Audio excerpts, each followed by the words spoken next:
So that's why you struggle on the kick sometimes, or it doesn't feel as natural as like when you're like this, because you have to basically keep more weight on the right leg to even make this work. Interesting. So that's kind of the difference. That's like one of the pros and cons of like this stance versus a wider stance. But the problem with the wider stance is you're going to get less vertical, which for you I think is very important. So I would either step up to here, make this consistent, or literally just start with it from here and go into it. Maybe I should go with that then. Yeah. Because again, it's syncing the rhythm. I don't even have a rhythm is the problem. I know, like I tried a thing where have you heard of, what was the name? Oh, JJ Wolf. I tried a toss kind of like that, where I go like this and I do sort of a J toss. Here, and this whole rhythm, and I had this, and then I went into a match and it fell apart, and I'm like, I have to just do it from here because I have to make the ball. Totally. So yeah, when you're mentioning rhythm, timing, stuff like that, that's when I'm like, okay, how can we remove some stuff to make it simple? Do you think I should not do this? That like J toss? I would not do the J toss. I'm not really sure what that is, but I would probably not recommend that. And I would also recommend your foot start a little closer up.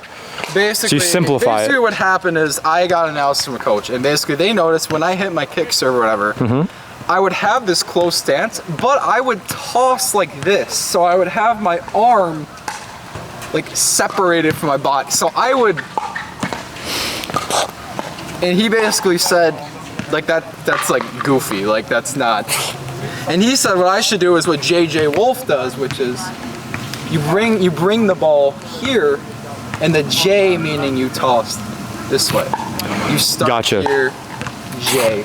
Gotcha. Instead of what I was doing, which he says this toss is good when your stance is like this toss.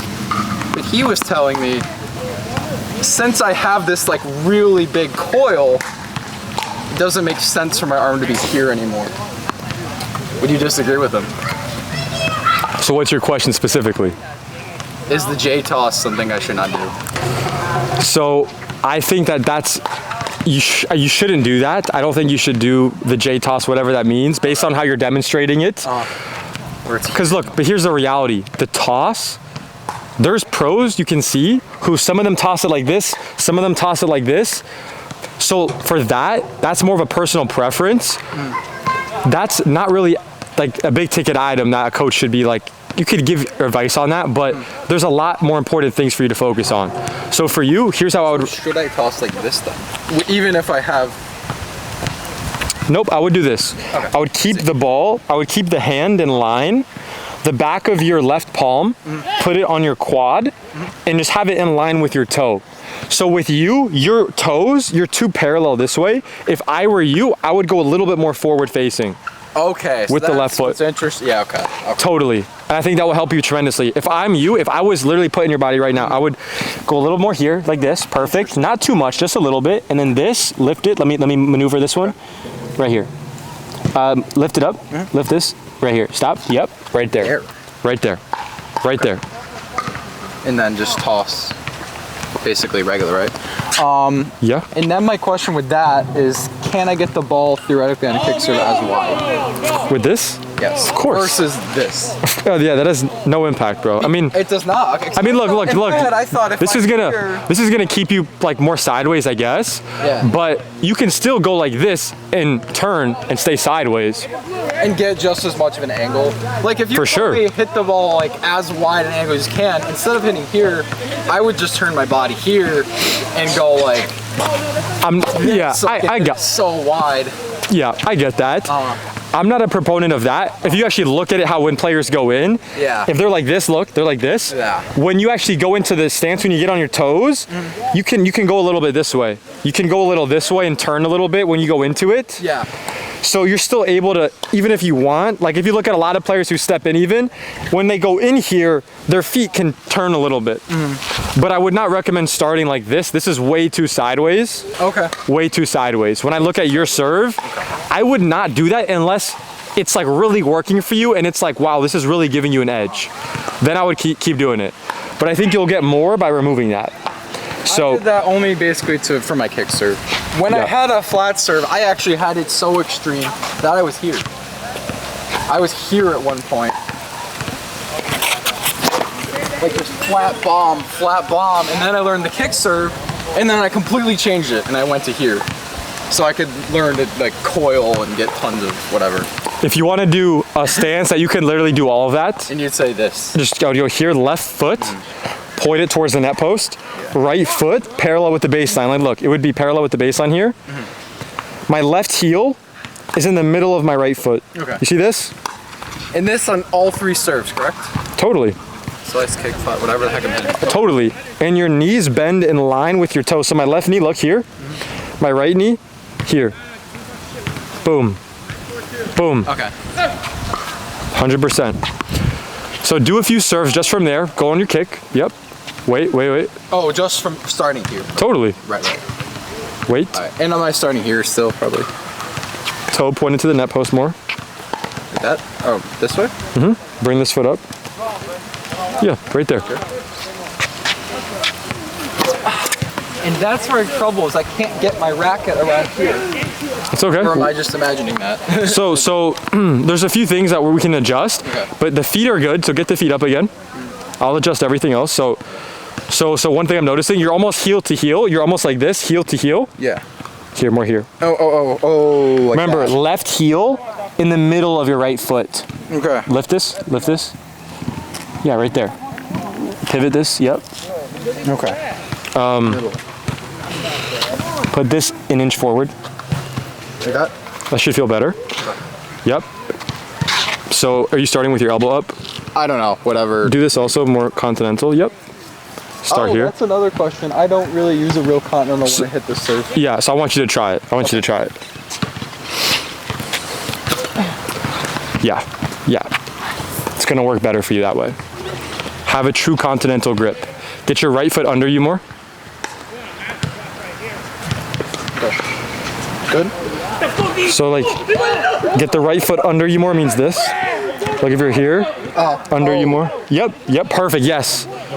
Don't move your left foot though. Yes. Good try. A little higher toss. Have a true continental grip. Yep.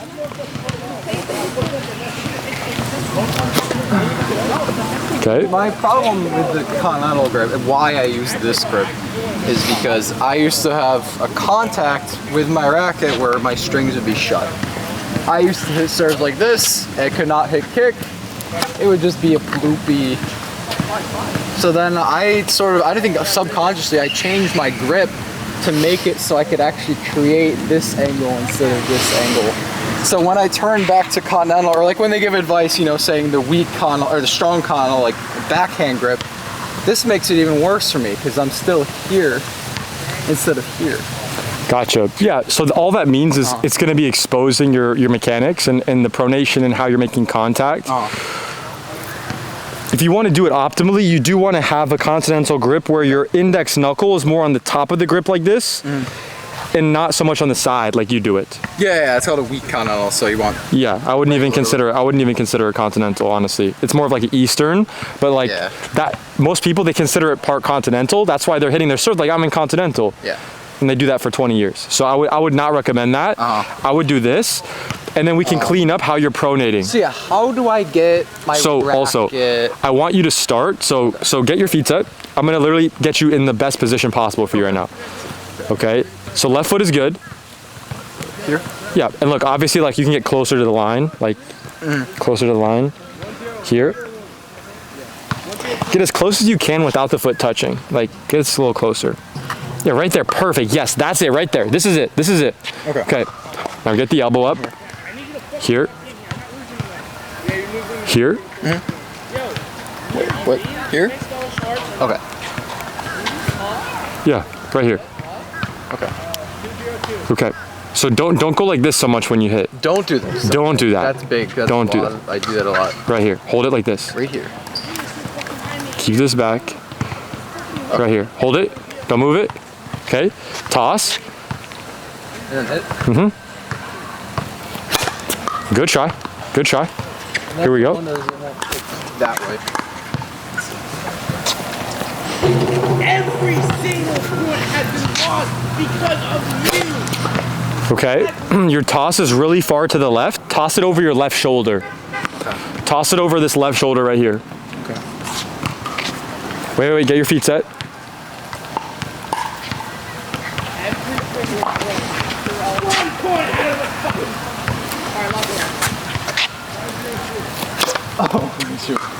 Oh, was it to left? Yeah, so what I mean, toss over your left shoulder, I mean, toss it so it's gonna hit your left shoulder. Swing left to right, in line with the baseline. Your swing path should be in line with the baseline.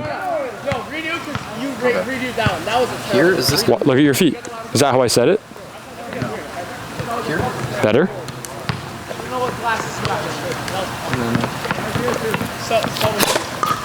Okay, good try.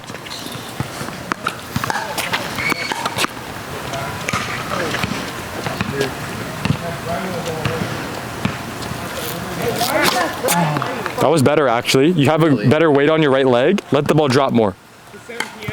Let the ball drop more.